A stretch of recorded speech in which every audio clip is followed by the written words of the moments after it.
Hello dear students, welcome back. നമ്മൾ think different എന്ന് പറഞ്ഞിട്ടൊരു സീരീസ് ചെയ്യുന്നുണ്ടായിരുന്നു. അതിൽ കുറച്ചൊരു ഡിലേ ഉണ്ടായി. ഞാൻ കുറച്ച് ദിവസം അസുഖമായിരുന്നു, പനിയായിരുന്നു.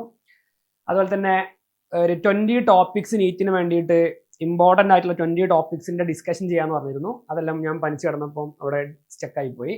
അപ്പോൾ ഈ ലാസ്റ്റത്തെ 10 ദിവസത്തിൽ ഞാൻ അതെല്ലാം ചെയ്യുന്നുണ്ട്. അപ്പോൾ തിങ്ക് ഡിഫറൻറ്റിൻ്റെ കുറച്ചധികം വീഡിയോസ് നമ്മൾ ഈ ഒരു 10 ദിവസത്തിനുള്ളിൽ ചെയ്യുന്നതായിരിക്കും. ഞാൻ ഓൾറെഡി സൂചിപ്പിച്ചിട്ടുണ്ട്, ഇത് നിങ്ങളെ ഭയങ്കര അക്കാദമിക്സിന്റെ ഭാഗമായിട്ട് നിങ്ങൾ കൂട്ടേണ്ടതില്ല. എല്ലാം പഠിച്ചു കഴിഞ്ഞതിന് ശേഷം ചില ചോദ്യങ്ങളൊക്കെ ഇങ്ങനെ ചിന്തിക്കാമല്ലേ, ആ രൂപത്തിലുള്ള കുറെ തോട്ടുകൾ നിങ്ങൾക്ക് ഉണ്ടാക്കി തരാൻ വേണ്ടി മാത്രമാണ്. അങ്ങനത്തെ ഒരു പ്രോബ്ലം സോൾവിങ് സ്കിൽ ഉണ്ടെങ്കിൽ തന്നെയാണ് ഒരു കോമ്പറ്റേറ്റീവ് എക്സാമിന് നമുക്ക് അപ്രോച്ച് ചെയ്യാനാവുക.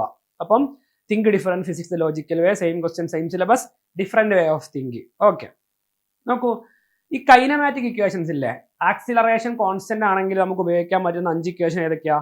v = u+at ഉണ്ട്, s = ut + ½ at² ഉണ്ട്, ut + ½ at² ഉണ്ട് അല്ലേ, v² = u² + 2as ഉണ്ട്, എല്ലാവർക്കും അറിയാം. വേറെ രണ്ടെണ്ണം ഉണ്ടല്ലോ, s/t = u + v/2, s = vt - ½ at². ഇങ്ങനെ 5 ഇക്വേഷൻസ് ഉള്ളത്. 5 എണ്ണം വേണം, കാരണം വിയും യുയും എയും ടിയും എസും തമ്മിലുള്ള കളിയാണ്. അതിൽ ഒരാളെ മാറ്റി നിർത്തി ഇക്വേഷൻ എഴുതിയാൽ ഫസ്റ്റത്തെ കേസിൽ എസ് ഇല്ല, രണ്ടാമത്തെ ഇക്വേഷനിൽ ഈ വി ഇല്ല, മൂന്നാമത്തെ ഇക്വേഷനിൽ ടി ഇല്ല, അപ്പൊ നാലാമത്തെ ഇക്വേഷനിൽ എ ഇല്ല, അഞ്ചാമത്തെ ഇക്വേഷനിൽ യു ഇല്ല. 5 ആളുള്ളത്, ഓരോരുത്തരെ മാറ്റി നിർത്തി ഇക്വേഷൻ എഴുതി 5 ഇക്വേഷൻ വേണം.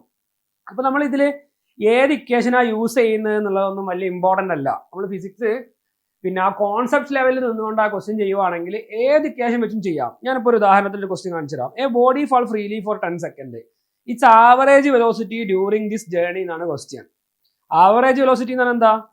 അതിന് ഞാൻ ഈ ചോദ്യം പല മെത്തേഡുകളിൽ ഡിഫറൻ്റ് ആയിട്ട് ചിന്തിച്ച് ചെയ്യാൻ പോവാണ്, പല ഇക്വേഷൻസ് വെച്ച് ചെയ്യാൻ പോവാണ്. എല്ലാത്തിൻ്റെയും ബേസ് ഒന്നായതുകൊണ്ട് ഒരേ ആൻസർ കിട്ടുന്നുള്ള ഒരു ഭംഗി മാത്രമാണ് ഞാൻ ഇതിൽ കാണിക്കുന്നത്. ഞാൻ ഇതൊരു വീഡിയോ ആയിട്ട് ചെയ്യാനുള്ള കാരണം, ഇതിന് ശേഷം വരുന്ന പല വീഡിയോസിലും നിങ്ങൾക്ക് ഈ 5 ഇക്വേഷൻസിന്റെയും ഹെൽപ്പ് ആവശ്യം ഉണ്ടാവും. അതുകൊണ്ട് നിങ്ങളത് ശ്രദ്ധിക്കണം.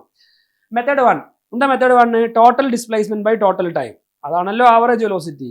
അതെ, അതാണ് കണ്ടുപിടിക്കേണ്ടത്. എന്താ ടോട്ടൽ ഡിസ്പ്ലേസ്മെന്റ്? ut + ½ at².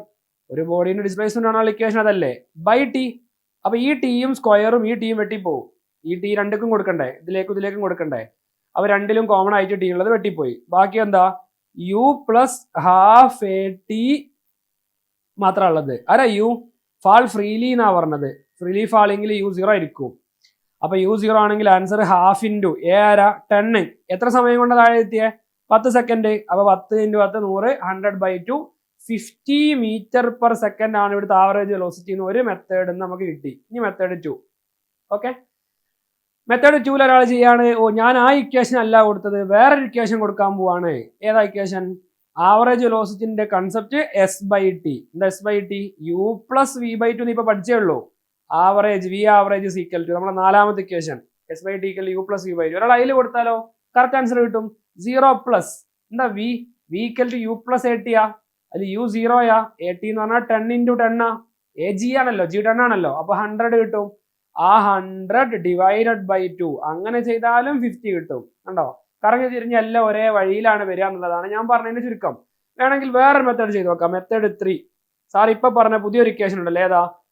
അത് ഡിസ്പ്ലേസ്മെന്റ് ബൈ ടൈമാ ചെയ്യേണ്ടത്. അതാണ് ആവറേജ് വെലോസിറ്റി. എസിന് ഇപ്പൊ പറഞ്ഞ ഇക്വേഷൻ ഉണ്ടല്ലോ, vt - ½ at² ബൈ ടി ചെയ്ത് നോക്ക്. ടി വെട്ടിപ്പോയി, ഈ സ്ക്വയറും വെട്ടിപ്പോയി. v എന്ന് പറഞ്ഞാൽ ഫൈനൽ വെലോസിറ്റി, അതാണ് ഇപ്പൊ കണ്ടുവെച്ച 100.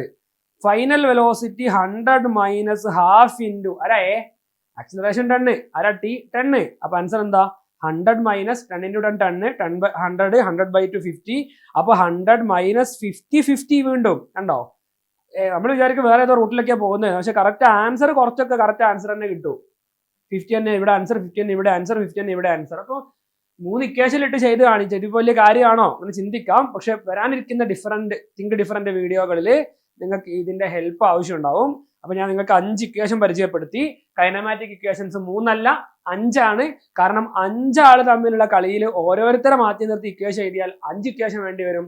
ആ 5 ഇക്വേഷൻസ് വൃത്തിക്ക് പഠിച്ചു വെക്കുക. അതിൽ ഏതിട്ട് കൊടുത്താലും ആൻസർ തെറ്റുന്നില്ല, കാരണം എല്ലാം ഒരേ ബേസിൽ നിന്നാണ് വരുന്നത്. അതിന്റെ കോൺസെപ്റ്റ് ഒക്കെ ഒന്നാണെന്ന് മനസ്സിലാക്കുക.